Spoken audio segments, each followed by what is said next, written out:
तितकीच गोड असली. आता तुम्ही गोड आहात हे मला माहित आहे का? तुम्ही गोड आहात का? आहात का? पण हे मला माहित नाही. त्यासाठी तुम्ही कीर्तनात बसताना 3 नियम पाहिजे. किती? मोठ्याने बोला. किती? 3 नियम पाहिजे. पहिला नियम, पाठीचा कणा ताठ करा. बरं, पाठीचा कणा ताठ करा. पटा. हा, आपण सुंदर मातीत जन्माला आलोय म्हणून आपल्या पाठीचा कणा हा ताठ असला पाहिजे. या मातीत छत्रपती शिवाजी महाराज होऊन गेले म्हणून आपल्या पाठीचा कणा हा ताठ असला पाहिजे. दुसरा नियम, चेहरे हसरे पाहिजेत. बरोबर की नाही महिला मंडळ? चेहरे हसरे पाहिजेत. मला सांगा, देणारा घेणारा कोण आहे? भगवान. देणारा घेणारा कोण आहे? भगवंत आहे. बरोबर, देणारा घेणारा भगवंत आहे. मग आपल्याला काळजी करायची गरज? काळजी करायची गरज? काळजी करायची गरज? काळजी करायची गरज? मी सांगते ते ऐकायची गरज?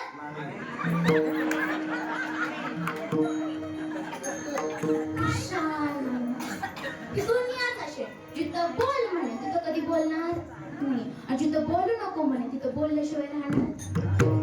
दुनियाच उलटी. मला सांगा माता मौलीनो, मीठ कुणाला लागतो? मीठ कुणाला लागतं? माणसाला मीठ लागतं. बरोबर की नाही? माणसाला मीठ कुणाला लागतं? मोठ्याने बोला बरं का, त्याशिवाय पुढंच जा. मोठ्याने बोला. माणसाला मीठ कुणाला लागतं? माणसाला. हे माणसाला नाही लागत, भाजीला लागतं. कुणाला लागतं? कुणाला लागतं? भाजीला नाही लागत, जिभेला लागतं. कुणाला लागतं? मोठ्याने बोला. कुणाला लागतं? जिभेला नाही लागत, आपल्या चवीला लागतं. तरी पण आपण काय म्हणतो? मीठ माणसाला लागतं. दुनियाच उलटे. मला सांगा माता मौलीनो, तुम्ही घरात स्वयंपाक करता की नाही? काय बनवता? तुम्हीच बनवता ना. हा, मग समजा तुम्ही तुमच्या मंडळीसाठी पोहे बनवताय. काय? पोहे बनवताय. आणि पोहे बनवताना तुम्ही प्रथमतः फोडणीसाठी काय टाकता? पोहे बनवताय तुम्ही प्रथम तेल टाकल्यानंतर काय टाकता? कढीपत्ता. कढीपत्ता. तुमच्यात काय टाकता? कढीपत्ता टाकतो. ज्यावेळेस ही प्लेट पुरुष मंडळीच्या हातात जाते त्यावेळेस पहिला काय काढतात? दुनिया. मला सांगा, बुटात पाय की पायात बूट?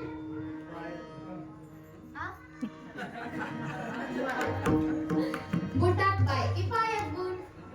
रात्रभर विचार केला आणि सकाळी मला फोन करून मला सांगा, डॉक्टर चांगला पाहिजे की पेशंट? डॉक्टर. आणि जर पेशंट जर येडा असेल तर?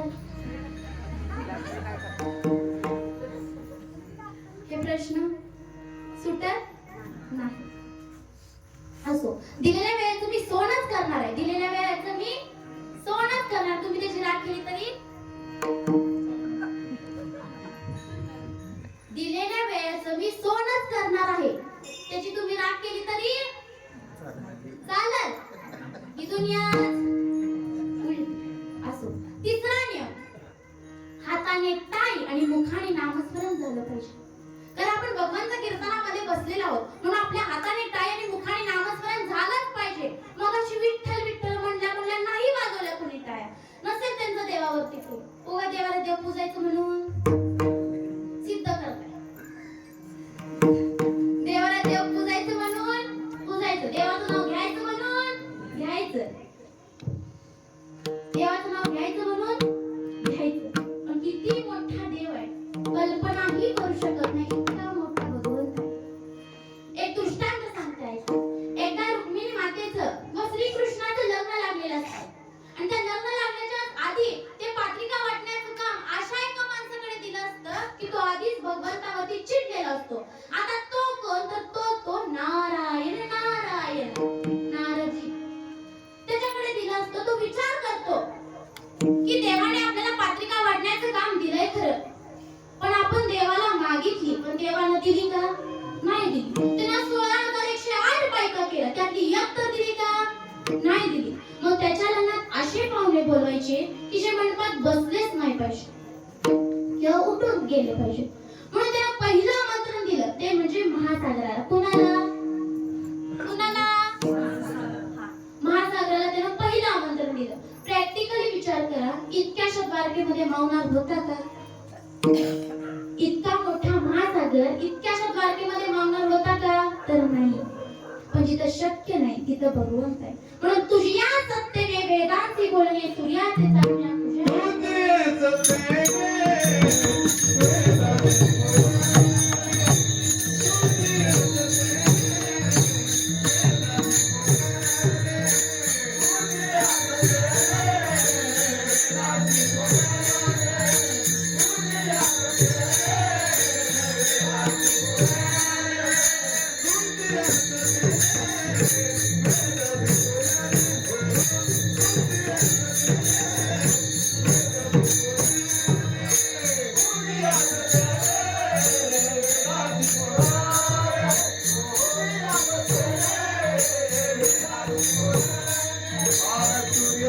Father.